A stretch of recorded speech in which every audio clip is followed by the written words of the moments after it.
আসসালামু আলাইকুম, সবাইকে শুভ সন্ধ্যা। সবাই কেমন আছেন? আশা করি ভালো আছেন। আলহামদুলিল্লাহ, আমি অনেক ভালো আছি আপনাদের দোয়ায়। আজকে বাচ্চার বয়স 15 দিন। আর আজকে জায়গা 4 ভাগের 1 ভাগ রেখে সব ছেড়ে দিছি।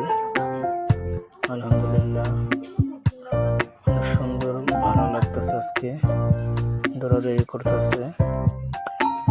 জায়গা বেশি পেলে একটু ভালো হয় বড়। আর শীতের দিনে একটু ভালোভাবে রাখতে হবে, যত্ন করে রাখতে হবে।